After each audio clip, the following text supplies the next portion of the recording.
The State Department seems to think Russia is to blame for the suspension of the Syrian talks. Let's now talk about that to Gaine Chichikan, who's in Washington, D.C., standing by. Hi there, Gaine.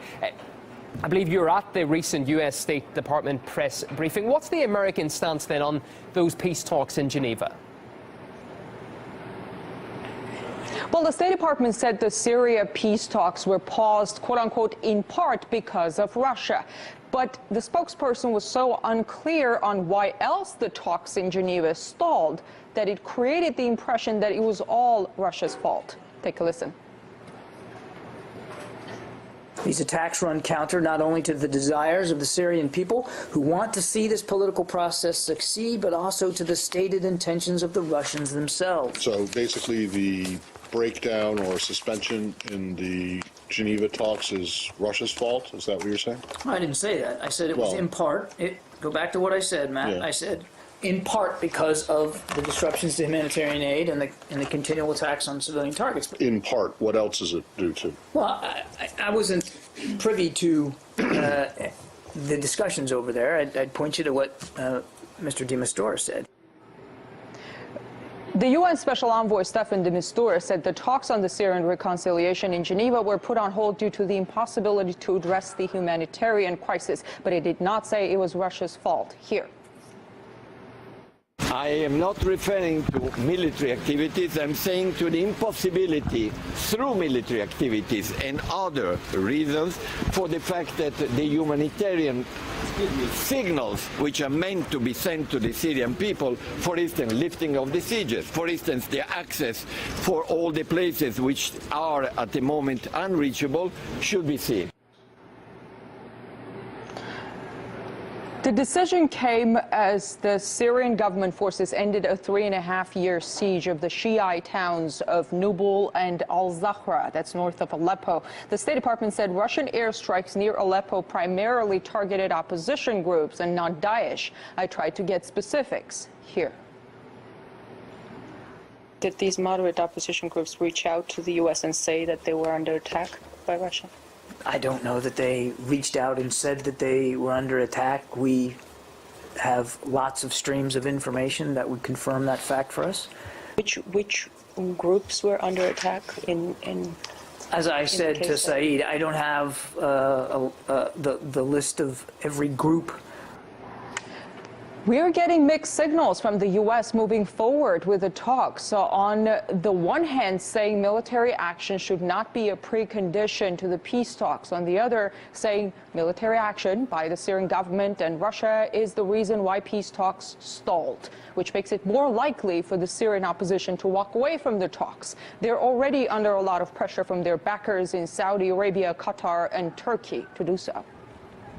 Bringing us up to date from the American capital, RT's Gaine Chichikan, thank you for that. Well, let's keep with the topic and discuss it further now.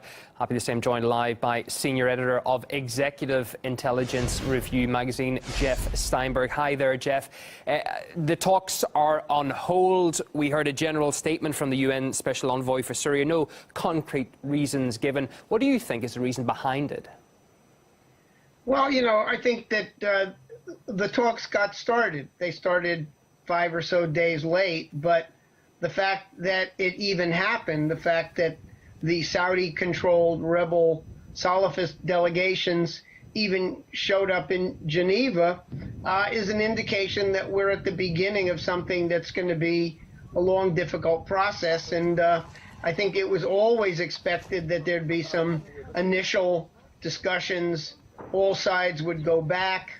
They'd confer, figure out what to do next. The next session is set for February 25th. And of course, I'm very much reminded of the Vietnam War, where there were Paris peace talks going on for a long time, simultaneous to uninterrupted military combat operations. And in the case of Vietnam, the military breakthrough preceded the final resolution diplomatically. And so clearly, in 4 months, the Russian military intervention beginning September 30th of last year has been a major game changer, and that we may very well be close, much closer than most Western analysts want to admit publicly, to a significant military breakout. So I think the Saudis and the rebel groups are in big trouble, and they've got to decide, is this the moment to basically reach some kind of a diplomatic agreement before they're basically wiped out on the battlefield altogether?